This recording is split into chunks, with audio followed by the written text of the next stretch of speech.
And here's your news.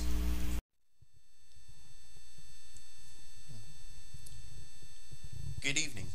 I am John Everett with your evening news. As always, Awesome 5 is broadcast to you in luscious 480p.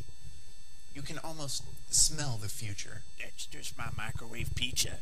Our top story tonight: the series of rather large snowstorms which have slammed the Northeast recently. Every state except Hawaii has been touched by snow in February, leading many analysts to cast doubts about the validity of the global warming theory, including our own Gary Lockhart. Though, this is the same reporter who expressed juvenile glee to discover that he has the same name as SpongeBob's pet snail.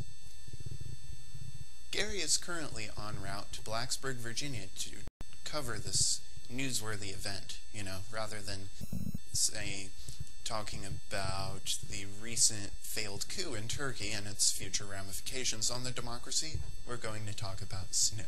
Alright. Gary, she's all yours.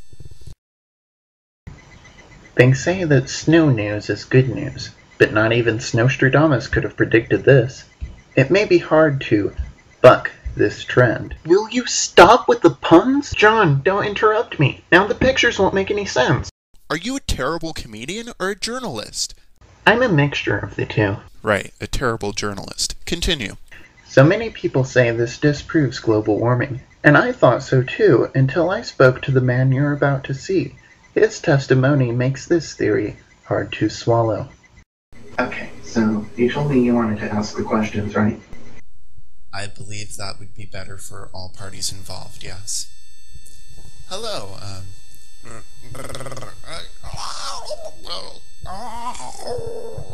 how are you today? Actually, it is pronounced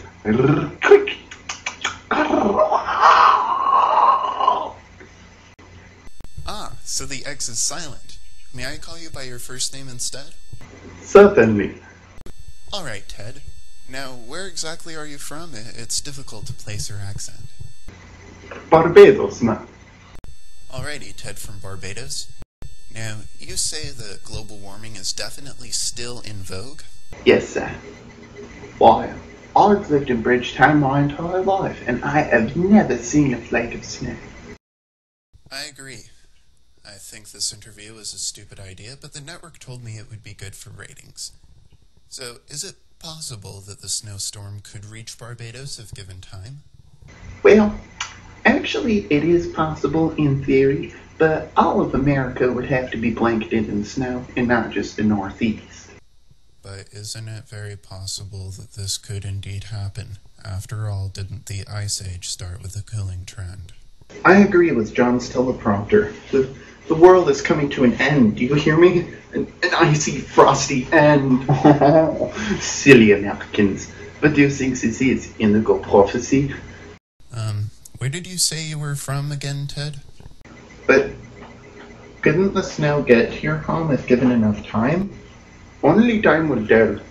And since time is an illusion, there is no telling. So, in other words, what you're saying is this is a snow anomaly?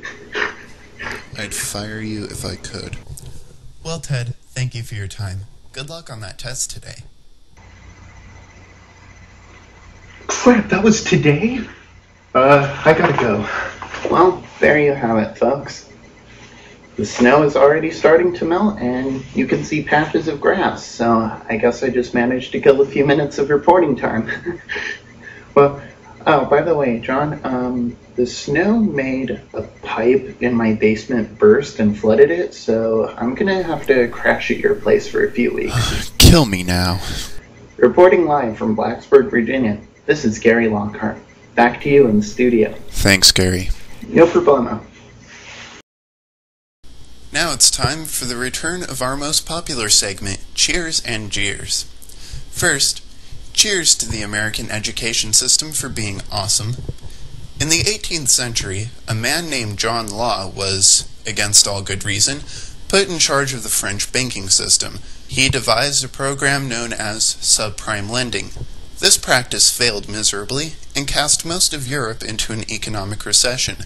France herself was plunged into a depression, and in the midst of widespread starvation, Marie Antoinette uttered her famous line, "Let them eat cake."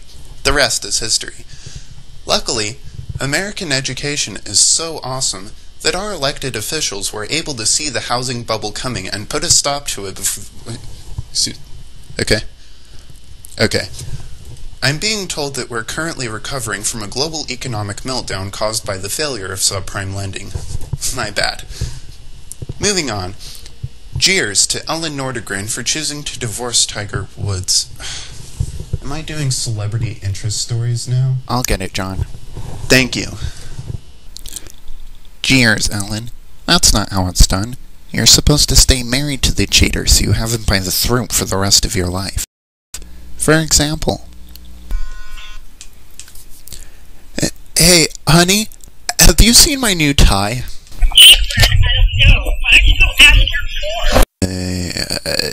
Tell you what, I'll just go without it. Thanks, sweetie. And that's how it's done. John? Sobering stuff. NBC has recently come under fire for hitting a new journalistic low by choosing to integrate an advertisement for the upcoming DreamWorks movie, How to Train Your Dragon, into their Olympic coverage with Bob Costas. Defenders say that NBC was required to make this move in order to help pay off the deficit caused by the cost of this very coverage. But nobody can deny that they could have saved $45 million by not firing Conan O'Brien. Either way, it's nice to know that for all of my network's many, many faults, at least they would never stoop to such a low. Oh yeah. Kool-Aid man, I wasn't expecting you. Wowee. Now that's refreshing. Finally, our prayers go out to former President Bill Clinton, who was hospitalized recently following a heart attack, and now has to take heart medication for his health. This, I can imagine, was a severe blow to Clinton's morale, as it is well known that nitroglycerin reacts fatally with Viagra. It's great. Always end on a strong joke. Well, this has been Awesome 5. Tune in next time as I continue to make fun of American news outlets. Now, as always, to pay homage to one of the greatest journalists we have ever seen. Good night, and good luck. This has been Awesome 5 Evening News, sponsored by Kool-Aid. Oh yeah. Goodbye everyone. Thank you for watching my video. Oh, by the way, I'm actually from Jamaica. Okay, bye.